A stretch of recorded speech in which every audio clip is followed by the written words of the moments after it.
عليكم ورحمة الله وبركاته. إن الحمد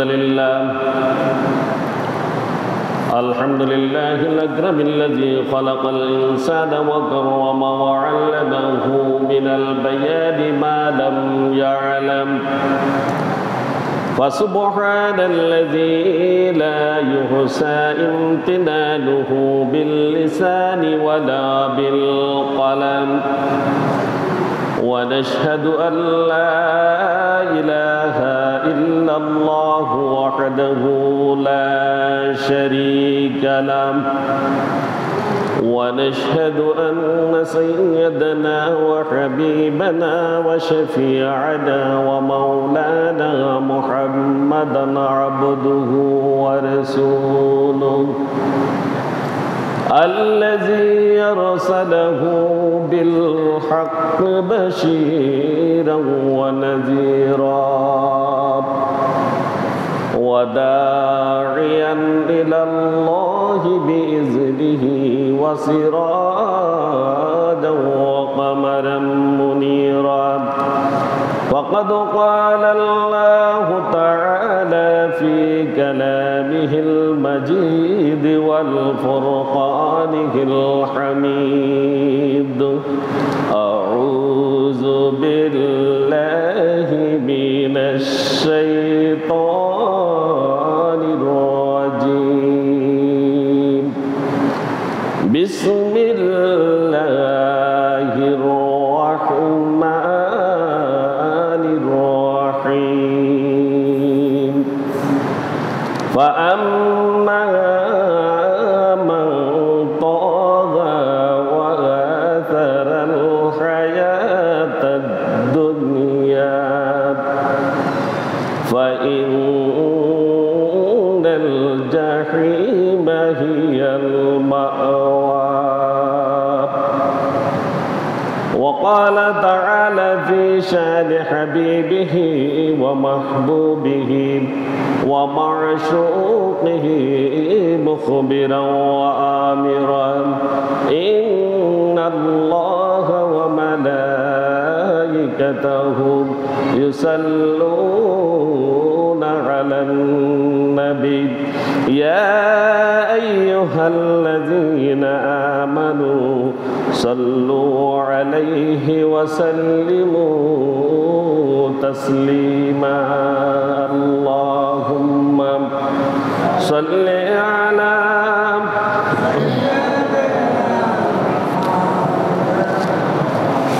وعلى آل سيدنا مولانا محمد محبতের সাথে সকলে জোরে পড়ি: আল্লাহুম্মা সাল্লি আলা সাইয়্যিদিনা মাওলানা মুহাম্মদ ওয়া আলা আলি সাইয়্যিদিনা মাওলানা মুহাম্মদ। চন্দ্র সূর্য গ্রহ তারা লক্ষ কোটি মখলুকাত দরুদ পড়ে সালাম পড়ে তোমার নামে দিবারাত। আল্লাহুম্মা সাল্লি আলা সাইয়্যিদিনা মাওলানা মুহাম্মদ ওয়া আলা আলি সাইয়্যিদিনা مولانا محمد بلغ العلم بكماله كشف الدجى بجماله حسنت جميع خصاله صلوا عليه وآله। मुझे कुछ मिले अना मिले मुहम्मद मिले याने मुशय्यी जिसे अल्लाह मिले।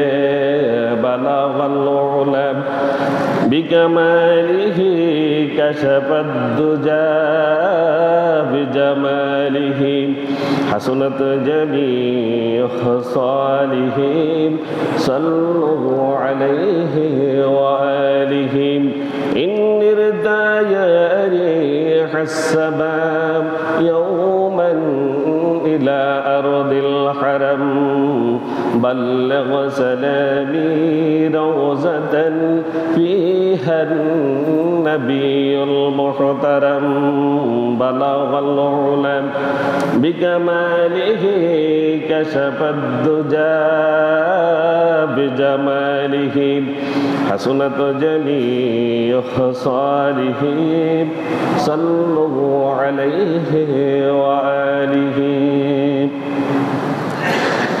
ঐতিহ্যবাহী মধ্যম সনুয়া কেন্দ্রীয় জামে মসজিদে পবিত্র জুমার সালাত আদায় উপলক্ষে সমবেত সম্মানিত মুসল্লিয়ানে কেরাম, মুরব্বিয়ানে এজাম, পর্দার আড়ালের মা ও বোনেরা, আসসালামু আলাইকুম ওয়া রাহমাতুল্লাহি ওয়া বারাকাতুহু।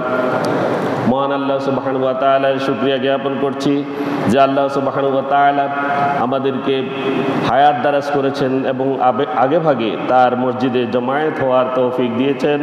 এজন্য অন্তর থেকে প্রত্যেকে পড়ি আলহামদুলিল্লাহ। দরুদ ও সালাম পেশ করছি বিশ্ব মানবতার মুক্তির দিশারি সর্বকালের সর্বশ্রেষ্ঠ মহামানব হযরত মুহাম্মদ রাসূলুল্লাহ সাল্লাল্লাহু আলাইহি সাল্লামের প্রতি, যাকে আল্লাহ সুবহানাহু ওয়া তাআলা বিশ্ববাসীর জন্য রহমত হিসেবে প্রেরণ করেছেন। প্রত্যেকে অন্তর থেকে দরুদ পড়ি, সকলে পড়ি সাল্লাল্লাহু আলাইহি ওয়াসাল্লাম। সম্মানিত হাজিরিন, আজ হচ্ছে 19শে মুহররম 1446 হিজরি, 11ই শ্রাবণ 1431 বঙ্গাব্দ, 26শে জুলাই 2024 খ্রিস্টাব্দ। আজ ফেনীতে সূর্য উঠেছে 5টা 23 মিনিটে এবং দুপুর হয়েছে 11টা 56 মিনিটে। জোহর শুরু হয়েছে 12টা 2 মিনিট থেকে এবং আজকে সূর্যাস্ত যাবে 6টা 39 মিনিটে। সম্মানিত হাজিরিন, আমাদের গত জুমার আলোচনার বিষয় ছিল আখলাক। আমরা আখলাকে হাসানা বা প্রশংসনীয় আখলাকগুলো আমরা আলোচনা করার চেষ্টা করেছি। ইনশাআল্লাহ আল্লাহ যদি তৌফিক দেন, আজ আমরা আখলাকে সাইয়্যা বা মন্দ চরিত্রগুলো কি সেগুলো আমরা তুলে ধরার চেষ্টা করব সংক্ষেপে। আল্লাহর কাছে তৌফিক কামনা করছি, আল্লাহ আমাদের প্রত্যেককে বলার এবং শোনার তৌফিক এনায়েত করে দিন, প্রত্যেক বড়ি আমিন। সম্মানিত হাজিরিন, এই আখলাকে সাইয়্যা, সাইয়্যা শব্দের অর্থ হচ্ছে খারাপ, মন্দ, ঘৃণ্য, নিন্দনীয়, জঘন্য। কয়টা কথা বলছি, যে কথাগুলো মনে রাখবেন: খারাপ, মন্দ, ঘৃণ্য, নিন্দনীয়, জঘন্য। এই আচরণগুলো হচ্ছে আখলাকে সাইয়্যা। আখলাকে সাইয়্যা নিন্দনীয় বা মন্দ চরিত্র তথা অসৎ চরিত্র বা খারাপ চরিত্রকে আখলাকে সাইয়্যা বলা হয়ে থাকে। যেসব কর্মকাণ্ড, আচার আচরণ ও ব্যবহারে মানুষের মধ্যে ঘৃণা জন্মায় এবং যা মানুষের জন্য অকল্যাণকর, সেটাই হচ্ছে আখলাকে সাইয়্যা বা মন্দ চরিত্র বা খারাপ চরিত্র। আখলাকে সাইয়্যা এই চরিত্রটি অত্যন্ত নিন্দনীয়, অরুচিকর, যা সমাজ সভ্যতার জন্য অত্যন্ত ক্ষতিকর। যেসব আচার আচরণকে একসাথে সবগুলোকে বলে আখলাকে সাইয়্যা। এই আখলাকে সাইয়্যার আমরা এই সংক্ষিপ্ত সময়ে সবগুলো বলা সম্ভব হবে না। আমরা কয়েকটি তুলে ধরার চেষ্টা করব ইনশাআল্লাহ। আল্লাহ তৌফিক দান করুন, প্রতি বড়ি আমিন। আখলাকে জামিমা, এটার 1 নম্বর হচ্ছে আল্লাহকে ভয় না করা। আল্লাহকে ভয় না করা। নিজের প্রতিটি কাজে, কথায়, কাজ কারবারে, ব্যবসা বাণিজ্যে, লেনদেনে, উঠা বসায়, বিচার ব্যবস্থায় সার্বক্ষণিক কার ভয় থাকবে? আল্লাহর ভয় থাকবে। আর এটা যার কাছে অনুপস্থিত মনে করতে হবে আখলাকে সাইয়্যা তার মধ্যে বিদ্যমান, তার মধ্যে রয়েছে। তাহলে এই আখলাকে সাইয়্যা ত্যাগ করতে হবে, আল্লাহকে সবসময় ভয় করতে হবে, স্মরণ রাখতে হবে। আর যে লোক সীমা লঙ্ঘন করে সে ব্যক্তি কেবল আল্লাহকে ভুলে যায়। যে সীমা লঙ্ঘন করে, কথাটা খেয়াল করেন, যে আল্লাহ তাআলার একটা নির্দিষ্ট সীমা আছে না? আছে। আল্লাহ তাআলার একটা নির্দিষ্ট সীমা পরিসীমা আছে মানুষের চলাফেরার জন্য, আছে কি না? আছে। এই দুনিয়ায় মানুষ কিভাবে চলবে, কি করবে, কি করবে না, আল্লাহর কোরআন বলে দিয়েছে কিনা? বলে দিয়েছে। এই সীমা যে অতিক্রম করবে সে আল্লাহর কি ভয় তার মনের মধ্যে নেই মনে করতে হবে, আল্লাহকে সে ভয় করছে না। আর অতীতে যারা আল্লাহর ভয় যাদের অন্তর থেকে উঠে গিয়েছিল, আর যারা মনে করেছিল এই দুনিয়াটাই কেবল ভোগ বিলাসের জন্য আল্লাহ তাআলা আমাদেরকে পাঠিয়েছেন, আমাদের পরকালে আর কিছুই হবে না, এই কথা যারা মনে করেছিল, আল্লাহ তাআলা তাদের ঠিকানা লিখে দিয়েছেন জাহান্নাম, নাউজুবিল্লাহ। যারা সীমা লঙ্ঘন করেছে এবং যারা এই দুনিয়ার জীবনকে আখিরাতের তুলনায় প্রাধান্য দিয়েছে, আল্লাহ তাদেরকে জাহান্নাম লিখে দিয়েছেন। আমি খুতবাতেই এই আয়াতটি তেলাওয়াত করেছি। মহান আল্লাহ সুবহানাহু ওয়া তাআলা সূরা আন-নাজিয়ার মধ্যে ইরশাদ করেছেন, ফাআম্মা মান তাগা ওয়া আসারাল হায়াতাদ দুনিয়া ফা ইন্নাল জাহিমা হিয়াল মাওয়া। ফাআম্মা মান তাগা, আর যে লোক সীমা লঙ্ঘন করেছিল, বর্তমান সময়েও কেউ যদি সীমা লঙ্ঘন করে, মহান আল্লাহ সুবহানাহু ওয়া তাআলা রাসূল পাঠিয়েছেন, কোরআন দিয়েছেন আমাদেরকে। এই কোরআন আমাদেরকে আমাদের চলার সীমা পরিসীমা বাতলে দিয়েছেন। রাসূল সাল্লাল্লাহু আলাইহি ওয়াসাল্লাম পথ দেখিয়ে গিয়েছেন।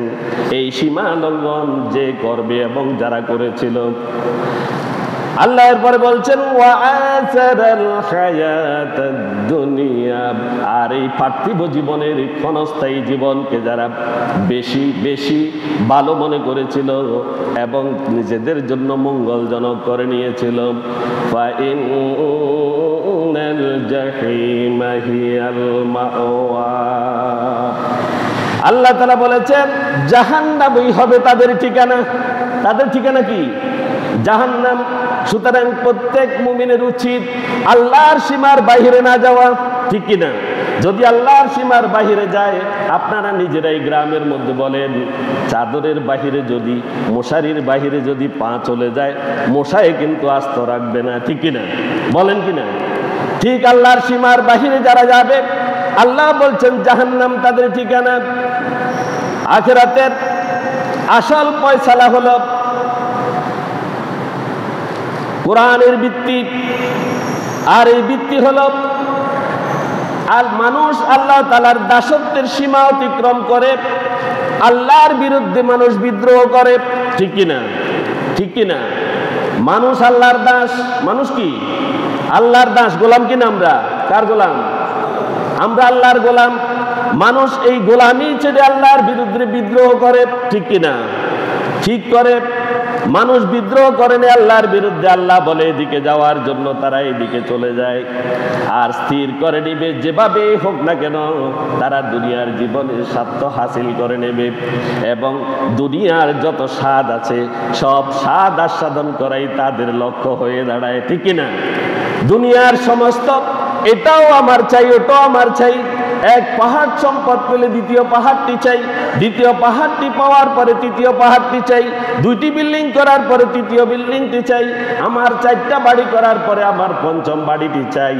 এইরকম কুকর্মে তারা হয়রান ও পেরেশান হয়ে যাচ্ছে, ঠিক কিনা?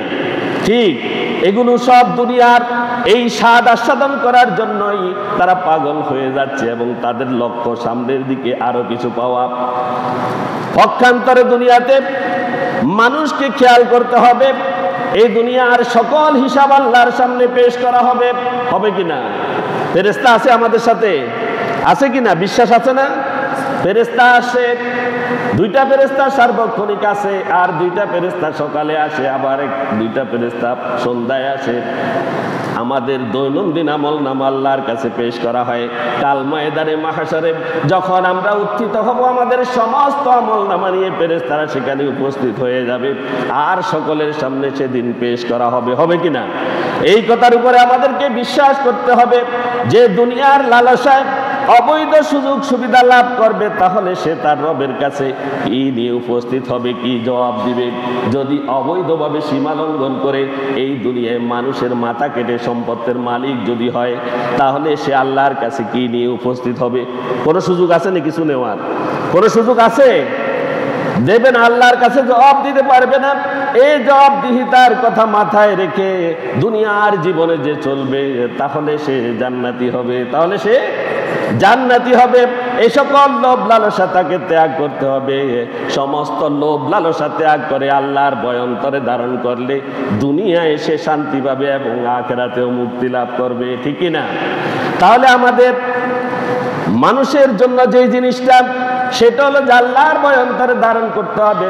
যার মধ্যে অন্তরে আল্লাহর ভয় নেই, তার মধ্যে আখলাকে জামিমার 1 নম্বরটা আছে। কয়টা? 1 নম্বরটা তার মধ্যে বিদ্যমান আছে। দ্বিতীয় হচ্ছে অন্যায়ভাবে মানুষকে হত্যা করা। এগুলো আমি শুধু সামারি বলে যাচ্ছি, বিস্তারিত অনেক আলোচনা আছে। আমি শুধু আখলাকে জামিমাগুলো সংক্ষেপে একটা একটা বলে যাচ্ছি। দ্বিতীয় হচ্ছে অন্যায়ভাবে মানুষকে হত্যা করা। অন্যায়ভাবে মানুষকে হত্যা করা, যে ব্যক্তি অন্যায়ভাবে একজন মানুষকে হত্যা করলো, সে যেন দুনিয়ার সমস্ত মানুষকে হত্যার পাপ সে গ্রহণ করলো। নাউজুবিল্লাহ। দুনিয়ার গোড়া মানব জাতিকে হত্যার দায় সে নিল কাঁধে। সুতরাং আল্লাহ রাব্বুল আলামিন মানব হত্যা নিষেধ করেছেন, যেগুলো অবৈধ। যেগুলো কি অবৈধ? বৈধভাবে অত কিছু আছে হত্যা করা যাবে, যা বিচারের আওতায় এসে যায়, যেগুলো দণ্ডপ্রাপ্ত হয়, এদেরকে হত্যা করা যাবে। কিন্তু এটার বাহিরে অন্যায়ভাবে কাউকে হত্যা করা যাবে না। যদি হত্যা করে তাহলে তার মধ্যে আখলাকে জামিমা ভয়ঙ্কর রূপে ধারণ করবে। মহান আল্লাহ সুবহানাহু ওয়া তাআলা সূরা বনী ইসরাঈলের 33 নং আয়াতে ইরশাদ করেছেন, ওয়ালা তাকতুলুন নাফসাল্লাতী হারামাল্লাহু ইল্লা বিল হক। আল্লাহ রাব্বুল আলামিন বলেন, ওয়ালা তাকতুলুন নাফসা, এবং তোমরা কোন প্রাণকে অন্যায়ভাবে হত্যা করো না। আল্লাতী হারামাল্লাহু ইল্লা বিল হক, সত্য ব্যতিরেকে যেগুলোকে আল্লাহ রাব্বুল আলামিন হারাম করেছেন, যেগুলোকে হারাম করেছেন সেগুলোকে হত্যা করা যাবে না। কিন্তু কিছু কিছু আছে হত্যা করা যাবে, কিছু কিছু আছে হত্যা করা যাবে। সেটা হচ্ছে রাষ্ট্রীয় বিচার বা বিচার ফয়সালার পরে যদি সে কোনো অপকর্ম করে দণ্ডের উপযুক্ত হয়ে গেলে তখন তাকে হত্যা করা যাবে। এর বাহিরে কাউকে হত্যা করা যাবে না। এটা হারাম করেছেন। মানুষ তাকে হত্যা করতে পারবে যাকে আল্লাহ রাব্বুল আলামিন কোরআনে বৈধতা দিয়েছেন এবং রাসূল সাল্লাল্লাহু আলাইহি ওয়াসাল্লাম হত্যার বৈধতা দিয়েছেন। যেগুলো কোরআন হাদিসে উল্লেখিত সেগুলো ব্যতীত আর একটা প্রাণীকেও হত্যা করা যাবে না। একটা প্রাণীকেও অন্যায়ভাবে হত্যা করা যাবে না, যেগুলোর কেবল আদেশ রয়েছে সেগুলো ব্যতীত। অন্যায়ভাবে কাউকে হত্যা করা যাবে না। এখন অনেক মানুষ আছে আত্মহত্যাও করে, ঠিক কিনা? এখন মানুষে না হত্যা করতে পারবে না, নিজের প্রাণকে দিয়ে দিতে পারবে না, এটাও জায়েজ নেই। একই কথা, আত্মহত্যা করতে পারবে না, নিজের জীবনও হত্যা করতে পারবে না, অন্যের জীবনও হত্যা করতে পারবে না। কারণ জীবনের মালিক কে? জীবন দিয়েছেন কে? নিবেন কে? তিনি। এটার বাহিরে আর কারো পক্ষে এই জীবন দেয়া নেয়া সম্ভব নয়। কেউ যদি আল্লাহর সাথে বিদ্রোহ করে, কেউ যদি কারো উপরে অন্যায়ভাবে কাউকে হত্যা করে, সে যেন গোড়া মানব জাতিকে হত্যা করার পাপটা সে কাঁধে নিল।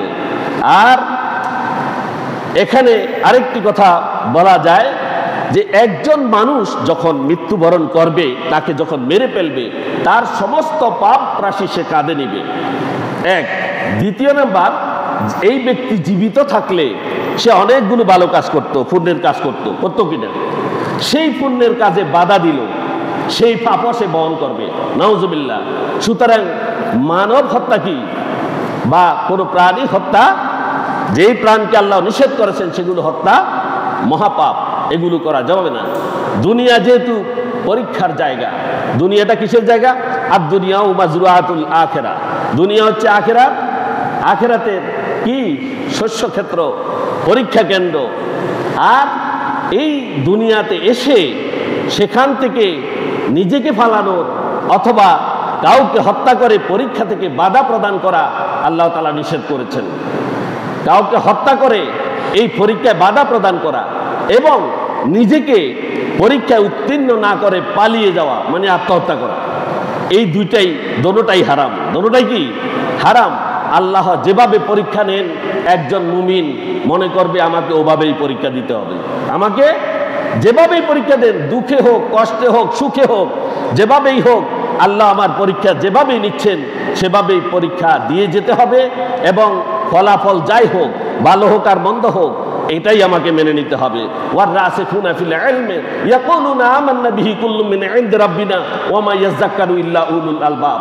আল্লাহ তাআলা কোরআন শরীফে বলেছেন, যারা সত্যিকারের জ্ঞানে গভীরতা সম্পন্ন তারা বলবে এগুলো আমাদের রবের তরফ থেকে এসেছে এবং এটা আমার উপর পরীক্ষা, আমি এটাই মানি, আমি এটা কি মেনে নিয়েছি।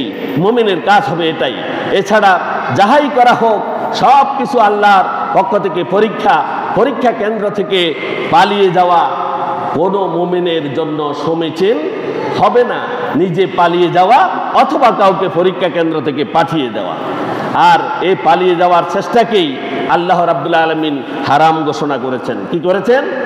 হারাম ঘোষণা করেছেন। এখান থেকে পালিয়ে যাওয়ার চেষ্টা মানে আপনার এই দুনিয়ার ছোট কষ্ট, ছোট জীবনটাকে এখান থেকে পালিয়ে গিয়ে আখিরাতে বড় শাস্তি এবং বড় জীবন আপনি গ্রহণ করলেন, নাউজুবিল্লাহ। তাহলে ছোটটাকে ছাড়িয়ে বৃহত্তর বা চিরন্তন কষ্ট ও লাঞ্ছনার দিকে নিজেকে যারা ধাবিত করে নিয়ে যায় তারা বেকুব ব্যতীত আর কিছুই নয়, ঠিক কিনা?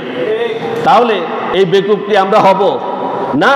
আমরা কাউকে হত্যা করব না, হত্যার প্ররোচনাও দেব না, আত্মহত্যাও করব না। এটা আল্লাহ তাআলা হারাম ঘোষণা করেছেন। এটা আখলাকে জামিমা, আখলাকে জামিমা। এরপরে আসেন আখলাকে জামিমার তৃতীয় নাম্বার বলছি আমি, চুরি করা। কি করা? চুরি করা। মহান আল্লাহ পাক রব্বুল আলামিন সূরা মায়েদার 38 নং আয়াতে ইরশাদ করেছেন, ওয়াস-সারিকু ওয়াস-সারিকাতু ফাকতাউ আইদিয়াহুমা জাযাআম বিমা কাসাবা নাকালাম মিনাল্লাহ ওয়াল্লাহু আজিজুন হাকীম। আল্লাহ তাআলা বলেছেন, ওয়াস-সারিকু ওয়াস-সারিকাতু, চোর পুরুষ বা চোর নারী যেই হোক না কেন, ফাকতাউ আইদিয়াহুমা, তাদের উভয় হাত কেটে দাও, তাদের উভয় হাত কেটে দাও। চুরি করলে কি করা? হাত কাটতে হবে। আমাদের দেশে রাষ্ট্রীয় আইনে নাই, কাটা হয় না, কিন্তু কোরআনের আইনে হাত কাটা। কোরআনের আইন কি? হাত কাটা। জাযাম বিমা কাসাবা, এটাই তাদের কর্মফল। নাকালাম মিনাল্লাহ, আল্লাহর পক্ষ থেকে এটাই নির্ধারিত দৃষ্টান্তমূলক শাস্তি বা দণ্ড তাদের জন্য। ওয়াল্লাহু আজিজুন হাকীম, আল্লাহ তাআলা শক্তিশালী এবং মহাজ্ঞানী। আল্লাহর শক্তি সবার উপরে বিজয়ী। তিনি এমন শক্তিশালী, এমন জ্ঞানী, পৃথিবীর কেউ তার সমকক্ষ নয়। তাহলে দু হাত কাটার কথা বলা হয়েছে, এটা ক্রমান্বয়ে কাটতে হবে। একসাথে ধরে দুই হাত কাটা যাবে না। ইসলামী শরিয়াত চালু থাকলেও আমাদের দেশে তো নাই। দু হাত নয়, প্রথমে কাটতে হবে ডাইন হাত। প্রথমে কোন হাত? ডান হাত কাটতে হবে। প্রথমবার যদি ছুরিতে ধরা খায়, দ্বিতীয়বার যদি ধরা খায় তারপরে বাম হাত, তারপরে কি বাম হাত। তবে এটার ক্ষেত্রে শরীয়তের কথা আছে। আমরা এটা বলছি, চুরি করা মহাপাপ। To steal is a sin, চুরি করা মহাপাপ। এটা আমাদেরকে মাথায় রাখতে হবে। আর খেয়ানত আর আত্মসাৎ করা, এই দুটি চুরির পর্যায়ে নয়। রাসূল সাল্লাল্লাহু আলাইহি সাল্লাম এই কথা বলেছেন, চুরি হলো একজনের সম্পদ নিজের মালিকানায় নিয়ে যাওয়া। আর রাসূল সাল্লাল্লাহু আলাইহি সাল্লাম বলেছেন, একটি ঢালের কম মূল্যের যদি কেউ চুরি করে তাহলে তার হাত কাটা যাবে না। একটি ঢাল, যুদ্ধের ঢাল আছে না, যুদ্ধের ঢাল, ওই ঢালের যদি কম মূল্যের হয় হাত কাটা যাবে না। হযরত আব্দুল্লাহ ইবনে আব্বাস রাদিয়াল্লাহু তাআলা আনহু একটি ঢালের মূল্য 10 দিরহাম নির্ধারণ করেছেন। আর ইমাম আবু হানিফা রাহমাতুল্লাহ আলাইহি, আমাদের ইমাম, আজম আবু হানিফা রহমতুল্লাহ আলাইহি একমত পোষণ করেছেন 10 দিরহাম।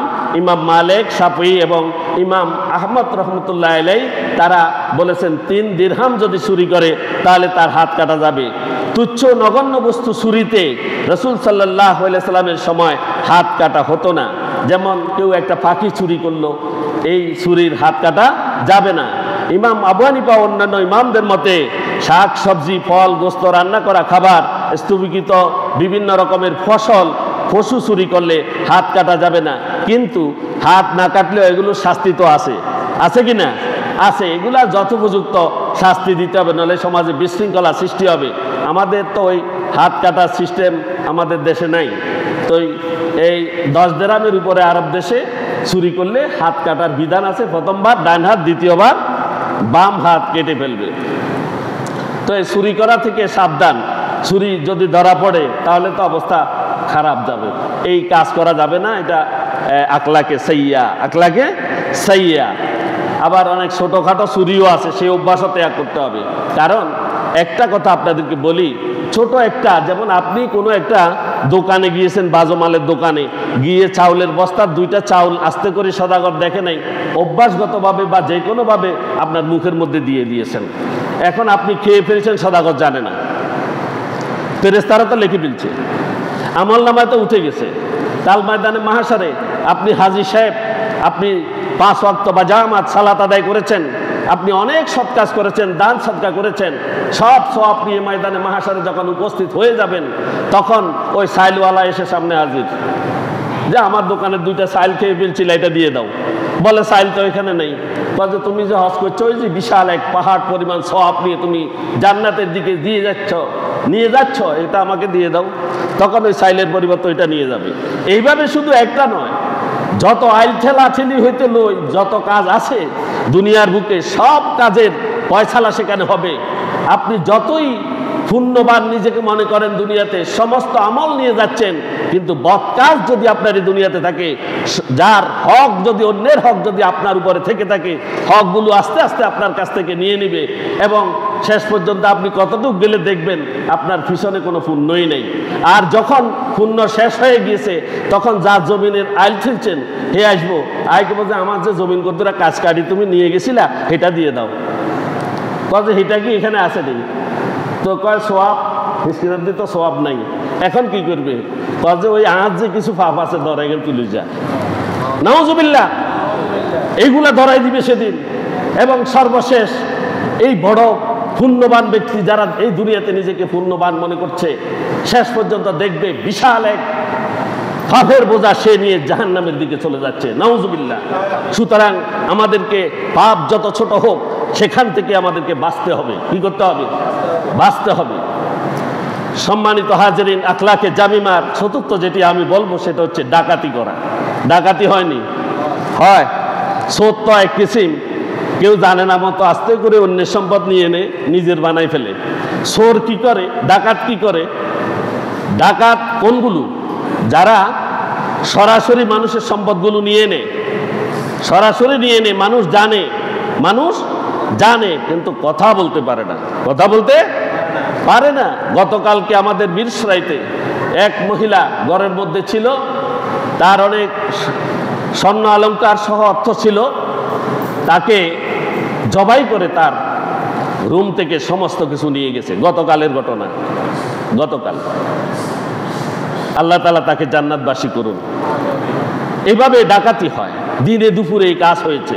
মহানবী সাল্লাল্লাহু আলাইহি সাল্লাম এই ব্যাপারে সাবধান করে বলেছেন, লা তাজলামু আলা লা ইয়াহিল্লু মালান ইমরিন ইল্লা বিতিবিন নাফসিহি। সাবধান, তোমরা কখনো অত্যাচার করবে না।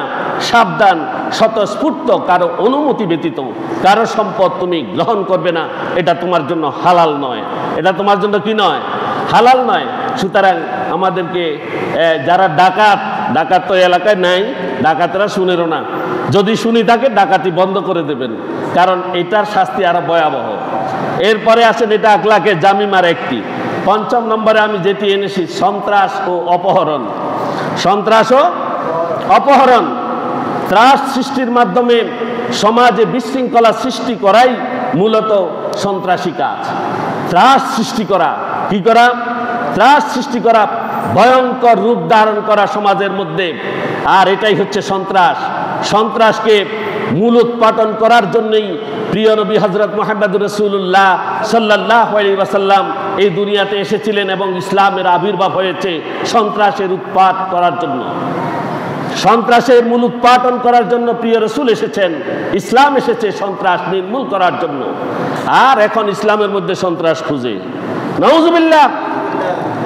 ইসলামের মধ্যে কি খুঁজে? সন্ত্রাস খোঁজে। ইসলামের মধ্যে কোনো সন্ত্রাস নেই। কোরআন যদি কেউ মানে এই দুনিয়া শান্তিতে ভরপুর হয়ে যাবে। ইসলাম যদি মানে পরিবারের মধ্যে দুইজনের মধ্যে ওই যে কথা কাটাকাটিও হবে না, সমাজের মধ্যে কারোর সাথে দুই কথা হবে না। ইসলামে যদি মানুষ দাখিল হয়ে যায়, ইসলামকে বলা হচ্ছে Islam is the complete code of life. Islam একটি পরিপূর্ণ জীবন ব্যবস্থার নাম, যেখানে কোনো কিছুর অভাব নেই, কোনো কিছুর অভাব নেই। সেখানে যদি কেউ অভাব যদি পোষণ করে থাকে, সে যদি ইমানদার হয়, আল্লাহ তাআলা তাকে গায়েবী মদদ দিয়ে সাহায্য করবেন। সুবহানাল্লাহ। তার ঘরের মধ্যে আটার মিল, চাউলের মিল তৈরি হয়ে যাবে। আর হযরত আবু বকর, ওমর এদের জীবনী পড়বেন। হযরত আবু বকর যুদ্ধের জন্য তার ঘরে কিছুই রেখে আসেননি। তিনি আসতে একটু দেরি হয়েছে রাসূলের কাছে। তিনি ঘরের মধ্যে তার একটা সুই কোথায় রেখেছিলেন, সুইটা খুঁজছিলেন। যে রাসূল সাল্লাল্লাহু আলাইহি সাল্লাম যখন যুদ্ধের জন্য তাদের কাছে চেয়েছিলেন, মাল চেয়েছিলেন, আর আবু বকর তার সুইটি ঘরের বেড়ার মধ্যে কোথায় রেখেছিলেন এটা খুঁজতে খুঁজতে দেরি হয়ে গেছে। আর রাসূল সাল্লাল্লাহু আলাইহি সাল্লাম তাকে জিজ্ঞাসা করলেন, ইয়া আবু বকর, তোমার দেরি করার কাজ কি? বলে, আমি আমার মাল আনতে আমার দেরি হয়েছে। তুমি ঘরে কি রেখে এসেছো? তো আমার ঘরে রেখে এসেছি আল্লাহ এবং তার রাসূলকে। সুবহানাল্লাহ। আর কিছু রাখি আসেনি। আর সে আবু বকর ছিলেন মক্কার সর্বশ্রেষ্ঠ ধনী, ঠিক কিনা? ধনী আবু বকর সিদ্দিক রাদিয়াল্লাহু তাআলা আনহু, আশারায়ে মুবাশশারাদের একজন। যে আমরা কি তাদের চরিত্র গ্রহণ করতে পারি না? যদি পারি তাহলে আমাদের এই সমাজে শান্তি নেমে আসবে। সন্ত্রাস কখনো শান্তি দিতে পারে না, ইসলাম শান্তি দিতে পারে। ইসলাম কখনো সন্ত্রাস, জুলুম, অন্যায়, অত্যাচারকে কখনো প্রশ্রয় দেয় না। কোরআন সবগুলোর শাস্তি বিধান কোরআনে দিয়েছে কিনা? দিয়েছে। সূরা সূরা 42 নং আয়াত আল্লাহ সুবহানাহু ওয়া তাআলা ইরশাদ করেছেন, ইন্নামাস সাবিলু আলাল্লাযীনা ইয়াযলিমুনান নাস ওয়া ইয়াবগুনা ফিল আরদ বিগাইরিল হাক্কি উলাইকা লাহুম আযাবুন আলীম। আল্লাহ সুবহানাহু ওয়া তাআলা বলেছেন, ইন্নামাস সাবিলু, কেবল তাদের বিরুদ্ধে ব্যবস্থা গ্রহণ করা হবে, আলাল্লাযীনা, ওই সমস্ত লোক যারা ইউযলিমুনান নাস, যারা মানুষের উপরে জুলুম করত, যারা এই দুনিয়ায় মানুষের উপরে জুলুম করে তাদের উপরে প্রতিশোধ ব্যবস্থা গ্রহণ করাবেন আল্লাহ রাব্বুল আলামিন। তাদের বিরুদ্ধে ময়দানে মাশরে দাঁড়িয়ে যাবেন। ওয়া ইয়াবগুনা ফিল আরদ, আল্লাহর এই পৃথিবীতে তারা সীমা লঙ্ঘন করেছিল এবং বিদ্রোহ করেছিল, আল্লাহর সাথে বিদ্রোহ করেছিল। আল্লাহর পথে যারা চলে তাদের বিরুদ্ধে যারা দাঁড়ায়, তারা আল্লাহর বিরুদ্ধে বিদ্রোহ করে, আল্লাহ তাআলা তাদেরকে দেখে নেবেন। আল্লাহ ঘোষণা করছেন, বেগাইরে হাক্কে, কোনো কারণ ছাড়া যদি ত্রাস সৃষ্টি করে, অহেতুক কোনো কারণে যদি কোনো মানুষকে কষ্ট দিয়ে থাকে, সে জালিম। সে কি? জালিম। আল্লাহ রাব্বুল আলামিন বলেছেন, উলাইকা লাহুম আযাবুন আলীম, তাদের জন্য আমি আল্লাহ সুবহানাহু ওয়া তাআলার নিকটে রয়েছে যন্ত্রণাদায়ক আযাব। নাউযুবিল্লাহ। যন্ত্রণাদায়ক আযাব। এই আযাব থেকে আমরা মুক্ত হতে চাই কিনা? চাই। আল্লাহ তাআলা আমাদেরকে এই আযাব থেকে মুক্ত করে দিন এবং ত্রাস সৃষ্টি করা থেকে, অপহরণ করা থেকে, সন্ত্রাস থেকে আল্লাহ তাআলা আমাদেরকে মুক্ত করে দিন। প্রত্যেক বলি আমিন। রাসূল সাল্লাল্লাহু আলাইহি সাল্লাম বলেছেন, ওয়ালা ইয়াতাহিবু নুকবাতান যাতা শারাফিন ইয়ারফাউন নাসু ইলাইহি ফিহা আবসারহুম হিনা ইয়াতাহিবুহা ওয়া হুয়া মুমিন। রাসূল সাল্লাল্লাহু আলাইহি সাল্লাম বলেছেন, যখন কোনো ব্যক্তি মর্যাদাশীল বিশেষ কোনো বস্তু ছিনিয়ে নিয়ে নেয়, আর তার ঘুমের সময় লোকেরা তার দিকে শুধু চোখ দিয়ে তাকিয়ে থাকে, মুখ দিয়ে কোনো কিছু বলতে পারে না। সে যখন গুম করে, সে যখন অপহরণ করে, তখন তার দিকে শুধু মানুষ চেয়ে চেয়ে দেখে, আর মুখ দিয়ে বলার কোনো শক্তি সামর্থ্য রাখে না, সাহস তার থাকে না। তখন সে ব্যক্তি আর কখনো মোমেন থাকে না। কে থাকে না মোমেন? ওই সন্ত্রাসী, ওই অপহরণকারী, ওই জুলুমবাজ আর মুমিন থাকে না। কে ঘোষণা করেছেন? রাসূলুল্লাহ সাল্লাল্লাহু আলাইহি ওয়াসাল্লাম। মুসলিম শরীফ 100 নম্বর হাদিস, মুসলিম শরীফে 100 নম্বর হাদিস। সে আর মুমিন থাকে না, সে নিজেকে যতই মুমিন বলুক। এই সন্ত্রাসী, এই অপহরণকারী, এই গুমকারী, সে আর মুমিন নয়। এরপরে 6 নম্বর আমি যেটা নিয়ে এসেছি সেটা হচ্ছে মিথ্যা বলা। মিথ্যা হচ্ছে সকল পাপের মা, সকল পাপের মা। Mother is the producer. মা হচ্ছে উৎপাদনকারী। মা হচ্ছে কি? উৎপাদনকারী। মিথ্যা সকল পাপকে উৎপাদন করে, সকল পাপকে কি উৎপাদন করে। এজন্য প্রথমে আমাদেরকে মিথ্যা ছেড়ে দিতে হবে। মিথ্যা হচ্ছে আল কিসবু, মিথ্যাচার। এই মিথ্যাচার থেকে আমাদেরকে দূরে থাকতে হবে। মিথ্যা হচ্ছে বড় জুলুম। আল্লাহ রাব্বুল আলামিন সূরা সাফের 7 নং আয়াতে ইরশাদ করেছেন, ওয়া মান আযলামু মিম্মান ইফতারা আলাল্লাহিল কাযিবা ওয়া হুয়া ইউদআ ইলাল ইসলাম ওয়াল্লাহু লা ইয়াহদিল কওমাজ যালিমিন। আল্লাহ তাআলা বলছেন, সে ব্যক্তির চেয়ে অধিক জালিম আর কে হতে পারে? সেই ব্যক্তির চাইতে অধিক জালিম আর কে হতে পারে যে আল্লাহ সম্পর্কে মিথ্যা রচনা করে, আল্লাহ সম্পর্কে মিথ্যা রচনা করে, অথচ তাকে ইসলামের দিকে আহ্বান করা হয়। আর আল্লাহ জালিম সম্প্রদায়কে কখনো হেদায়েত করেন না, হেফাজত করেন না, কোনোটাই করেন না।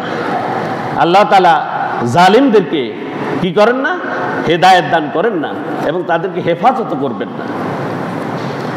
মহানবী সাল্লাল্লাহু আলাইহি ওয়াসাল্লাম বলেছেন, মুসলিম শরীফ 2607 নং হাদিস ইরশাদ করেছে, তোমরা মিথ্যা থেকে বেঁচে থাকো। ওয়া ইয়াকুম ওয়াল কিযবা ফাইন্নাল কিযবা ইয়াহদি ইলাল ফাজর ওয়া ইন্নাল ফুজুরা ইয়াহদি ইলান নার। রাসূল সাল্লাল্লাহু আলাইহি ওয়াসাল্লাম বলেছেন, ওয়া ইয়াকুম কিযবা, তোমরা মিথ্যা থেকে বেঁচে থাকো। ফাইন্নাল কিযবা ইয়াহদি ইলাল ফাজর, কেননা মিথ্যা তোমাদেরকে পাপের দিকে নিয়ে যায়। ওয়া ইন্নাল ফুজুরা ইয়াহদি ইলান নার, আর পাপ নিয়ে যায় তোমাদেরকে জাহান্নামের দিকে। কোন দিকে? জাহান্নামের দিকে। সুতরাং এই মিথ্যা থেকে তোমরা সাবধান, মিথ্যা থেকে সাবধান। কোন অবস্থাতেই মিথ্যা বলা যাবে না। ফাঁসিও হয়ে গেলেও মিথ্যা বলা যাবে না। যাবে কি না? যাবে। বলেছে, অনেকে বলে নাই যে এরকম দৃষ্টান্ত আসেনি আপনাদের কাছে? মিথ্যা বলে নাই, ফাঁসির মঞ্চে গিয়েও মিথ্যা বলে নাই, এমন উদাহরণ আমাদের আছে। সেরকম উদাহরণ সৃষ্টি করতে হবে। এরপরে 7ম যে কথাটা, সেটা হচ্ছে প্রতারণা করা। কি করা? প্রতারণা করা। عن أبي هريرة رضي الله تعالى عنه أن رسول الله صلى الله عليه وسلم قال من حمل علينا السلاح فليس منا ومن غشانا فليس منا। হযরত আবু হুরায়রা রাদিয়াল্লাহু তাআলা আনহু থেকে বর্ণিত, রাসূলুল্লাহ সাল্লাল্লাহু আলাইহি ওয়াসাল্লাম ইরশাদ করেছেন, যে ব্যক্তি, সেই ব্যক্তি আমাদের দলভুক্ত নয় যে আমাদের উপরে অস্ত্র তোলে। কি তোলে? মুসলমানদের উপরে যে অস্ত্র তোলে, ইসলামের সৈনিকদের, দ্বীনের সৈনিকদের উপরে যারা অস্ত্র তোলেন, আর যে আমাদের ধোঁকা দেয়, সেও আমাদের দলভুক্ত নয়। এটি মুসলিম শরীফের 164 নং হাদিস। রাসূল সাল্লাল্লাহু আলাইহি ওয়াসাল্লাম এখানে বলেছেন যে ইসলামের দিকে অস্ত্র ত্যাগ করে এবং যে মুসলমানদেরকে ধোঁকা দেয়, রাসূল বলেছেন সে আমার দলভুক্ত নয়। রাসূলের দলভুক্ত নয় মানে কি? কি অমুসলিম আর কি? সে কি? রাসূলের দল তো মুসলিম নাকি? রাসূল এই কথা বলেছেন সিরিয়াসলি।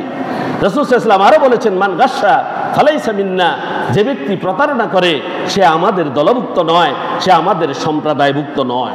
নাউজুবিল্লাহ। মুসলিম শরীফের 102 নং হাদিস। হযরত আবু হুরায়রা রাদিয়াল্লাহু তাআলা আনহু রাসূল সাল্লাল্লাহু আলাইহি ওয়াসাল্লাম সম্পর্কে বলছেন, রাসূল সাল্লাল্লাহু আলাইহি ওয়াসাল্লাম একদিন বাজারে গেলেন। বাজারে যাওয়ার সময় এক শস্য বিক্রেতার পাশ দিয়ে তিনি যাচ্ছিলেন। যাওয়ার সময় শস্যের ভিতরে তিনি হাত ঢুকিয়ে দিলেন, দেখলেন উপরে সবগুলো শুকনা, ভিতরে সব ভিজা। ভিতরে সব কি ভিজা। রাসূল সাল্লাল্লাহু আলাইহি ওয়াসাল্লাম হাত তুললেন, তাকে বললেন, এটা কি কারবার? সে বলল, বৃষ্টিতে ভিজে গিয়েছিল। রাসূল বললেন, তুমি তো মানুষের সাথে প্রতারণা করছো।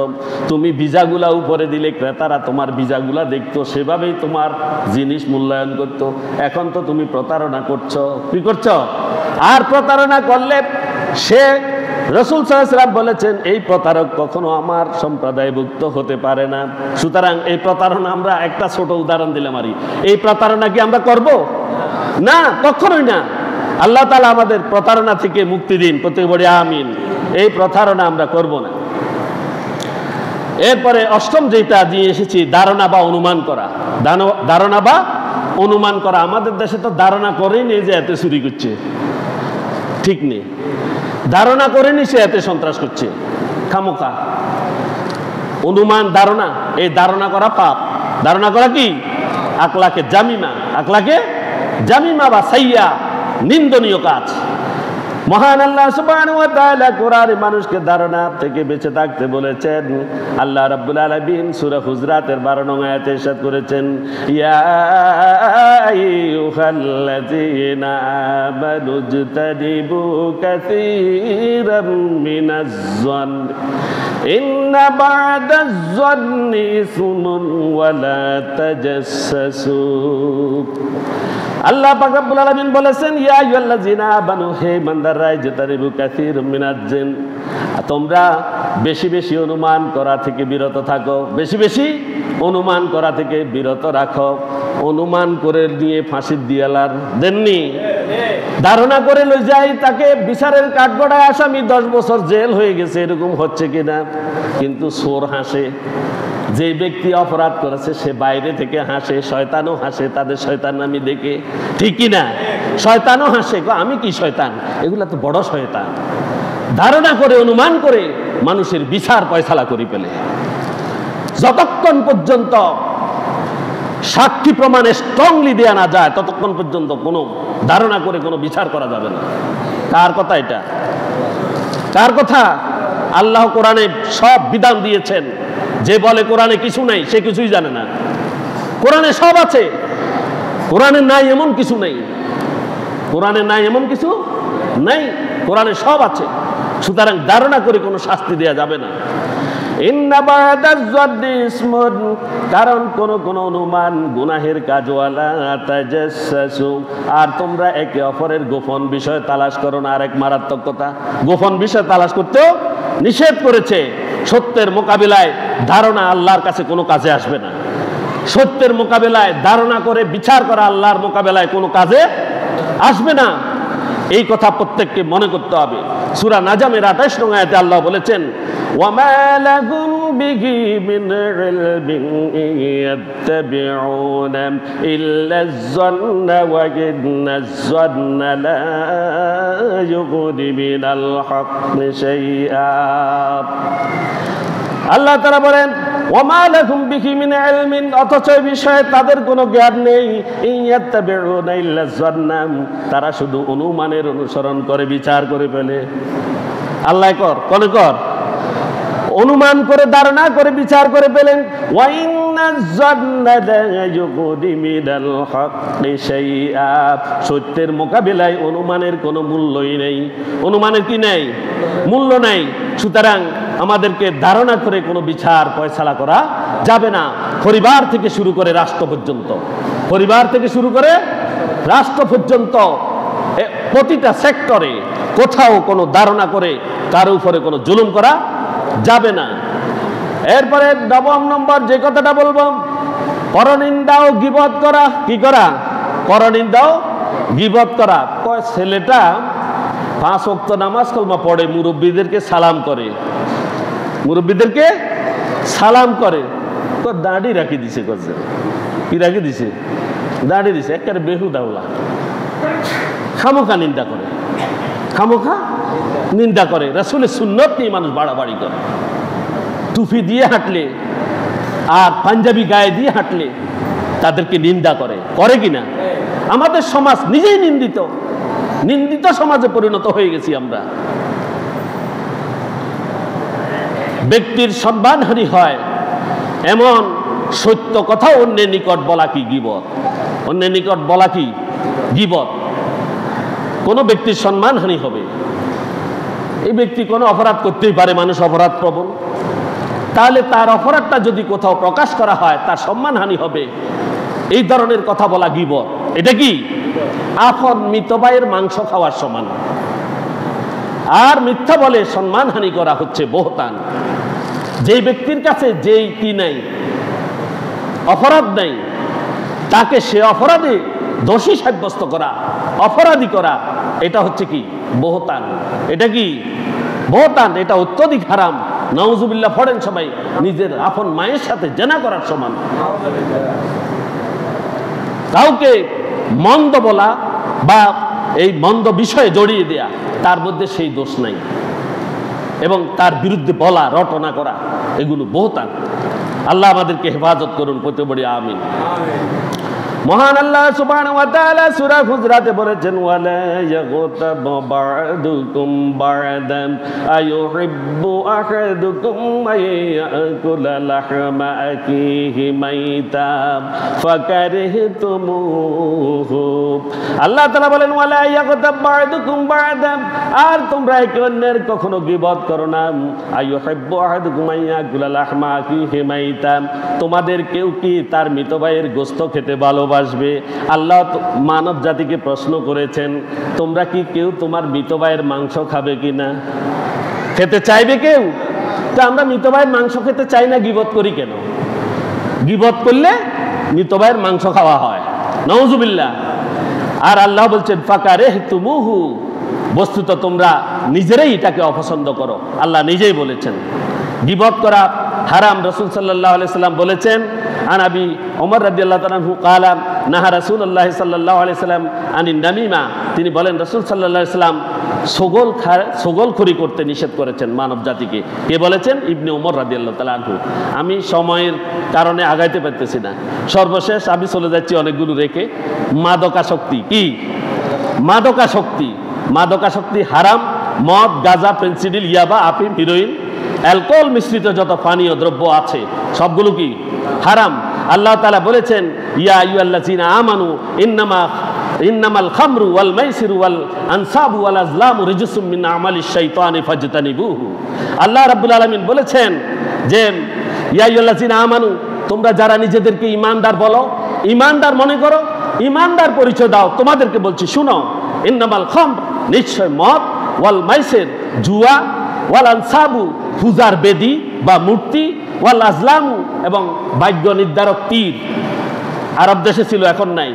যে তুই যদি এটা তীর মারি যদি সই করতে আরস, আমাদের দেশে কয় না সই করতে আরস, তোরে এত টেয়া দিব, বা এটাই বাজি ধরেনি ধরে, এগুলা হারাম। এগুলো কি? হারাম। আল্লাহ বলেছেন, রিজসুম মিন আমালিশ শাইতানি ফাজতানিবুহু, এই সমস্তই হলো ঘৃণ্য শয়তানি কার্যকলাপ। ফাজতানিবুহু, তাহলে তাহতে তোমরা বেঁচে থাকো, লাআল্লাকুম তুফলিহুন, তাহলে তোমরা সফল হতে পারবে। এখানে রাসূল সাল্লাল্লাহু আলাইহি ওয়াসাল্লামের একটা হাদিস আছে, মা আসকারা কাসিরুহু ফাকালিলুহু হারাম। মহানবী সাল্লাল্লাহু আলাইহি ওয়াসাল্লাম বলেছেন, যে জিনিসের মধ্যে বেশি পরিমাণে কি আছে? মাদকাসক্তি রয়েছে, সেটা অল্প পরিমাণে পান করাও হারাম। অল্প পরিমাণে পান করাও হারাম, কম বেশ কোনোটাই পান করা যাবে না। সর্বশেষ দুইটা কথা রয়েছে, একটা হচ্ছে অধিকার হরণ করা। অধিকার হরণের মহান আল্লাহ রাব্বুল আলামিন সূরা নিসার 29 নং আয়াতে বলেছেন, ইয়া আইয়ুহাল্লাযীনা আমানু লা তাকুলু আমওয়ালাকুম বাইনাকুম বিল বাতিলে, হে ঈমানদারগণ, তোমরা একে অপরের সম্পদ অন্যায়ভাবে অবৈধভাবে ভোগ করো না। তাহলে অবৈধভাবে খাইলে অধিকার হরণ, আর এটা আকলাকে জামিমা। অন্যায়ভাবে বলতে এখানে সব পদ্ধতির কথা বলা, এমন সব পদ্ধতির কথা বলা হয়েছে যা সত্য ন্যায় নীতি বিরোধী এবং নৈতিক দিক দিয়েও শরীয়তের দৃষ্টিতে এটা সম্পূর্ণ নাজায়েজ এবং হারাম। আর অধিকারগুলোর মধ্যে রয়েছে একটা হচ্ছে হুকুকুল ইনসানিয়াত, মানবাধিকার, মানব অধিকার। এ সম্পর্কে সূরা বনী ইসরাঈলের ৭০ নং আয়াতে আল্লাহ বলেছেন, ওয়ালাকাদ কাররামনা বানি আদামা ওয়া হামালনাহুম ফিল বাররি ওয়াল বাহরি ওয়া রাযাকনাহুম মিনাত তাইয়্যিবাতি ওয়া ফাদ্দালনাহুম আলা কাসীরিম মিম্মান খালাকনা তাফদীলা। আল্লাহ সুবহানাহু ওয়া তাআলা বলেছেন, ওয়ালাকাদ কাররামনা বানি আদম, আমি এই বনি আদমকে অত্যন্ত সম্মানিত করেছি, সম্মান দান করেছি। আর ওয়া হামালনাহুম ফিল বাররি ওয়াল বাহর, এবং সমুদ্রে, জলে এবং স্থলে আমি তাদেরকে বাহন দান করেছি, তাদেরকে আমি ধন্য করেছি। ওয়া রাযাকনাহুম মিন তাইয়্যিবাতিন, এবং আমি আল্লাহ সুবহানাহু ওয়া তাআলা আসমান থেকে তাদেরকে পবিত্র রিজিক দিয়েছি, দান করেছি। ওয়া ফাদ্দালনাহুম আলা কাসীরিম মিম্মান খালাকনা তাফদীলা, এবং নিজের বহু সৃষ্টির উপরে তাদেরকে আমি সুস্পষ্ট প্রাধান্য দিয়েছি, প্রাধান্য দান করেছি। এরপরও তারা আমার সাথে বিদ্রোহ করে, সুতরাং অধিকার হরণ করা যাবে না। এরপরে পিতা মাতার অধিকার সম্পর্কে হুকুকুল ওয়ালিদাইন আমরা আলোচনা করেছি, আমরা অনেকেই জানি।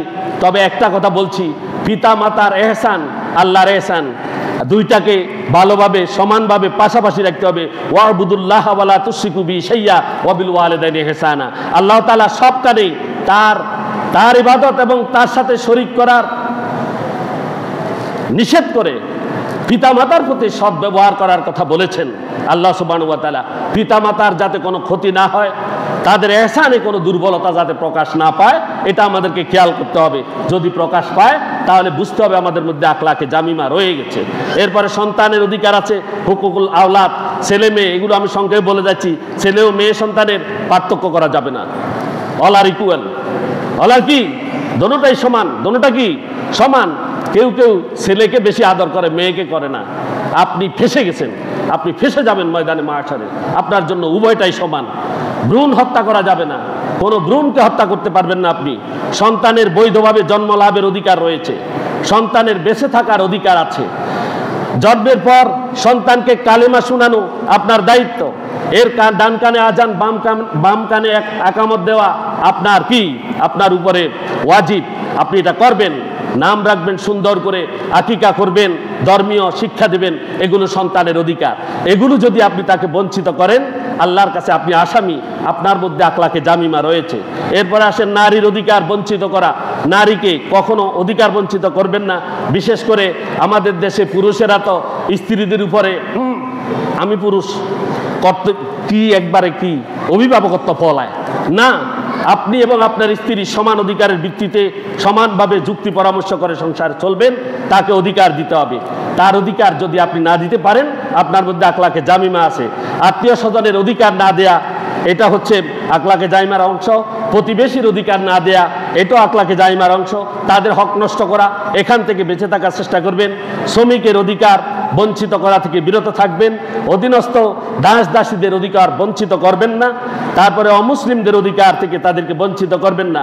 ইয়াতিম, মিসকিন, ভিক্ষুক এবং মুসাফির যারা আছে তাদের অধিকার যথাযথভাবে দেবেন। সামাজিক অধিকার ও কর্তব্য পালন করবেন আপনি যথাযথভাবে। আর যেটা না করলে সেটাও আখলাকে জামিমার অংশ। জাদু করবেন না, মদ খাবেন না, জুয়া খেলাবেন না, ফিতনা ফাসাদ সৃষ্টি করবেন না, ঘুষ খাবেন না, কারো বিরুদ্ধে কোনো ষড়যন্ত্র করবেন না। তারপরে কাউকে ঠাট্টা বিদ্রুপ করবেন না। হতে পারে যাকে ঠাট্টা করছেন সে আপনার চাইতে বেশি আল্লাহর কাছে মূল্যবান, তেমন তো হতে পারে। এরপরে জগদা ফাসাদ কিছুই করবেন না। সর্বশেষ জুলুমের উপরে একটা কথা বলেই আমি আমার আলোচনা শেষ করছি। একটু দু এক মিনিট ধৈর্য ধরেন। জুলুম মানে অত্যাচার করা। জুলুম মানে কি? অত্যাচার করা। কারো উপর অন্যায় অত্যাচার করাকে কি বলে? জুলুম বলা হয়। কারো চরিত্র হনন করা, এটা একটা জুলুম। কারো অধিকার থেকে তাকে বঞ্চিত করা, এটা একটা জুলুম। কাউকে অন্যায়ভাবে গ্রেফতার করা, এটা একটা জুলুম। মিথ্যা সাক্ষ্য প্রমাণ করার ব্যবস্থা করা, এটা একটা জুলুম। মিথ্যা মামলা দেয়া, এটাও জুলুম। কাউকে ন্যায় বিচার থেকে বঞ্চিত করা, এটাও জুলুম। কারো জমি দখল করা, এটাও জুলুম। অন্যায়ভাবে কাউকে চাকরি থেকে বরখাস্ত করা, এটাও জুলুম। অন্যায়ভাবে কাউকে হত্যা করা, এটাও জুলুম। শারীরিকভাবে কাউকে নির্যাতন করা, কাউকে শারীরিকভাবে আঘাত করা, এটা জুলুম।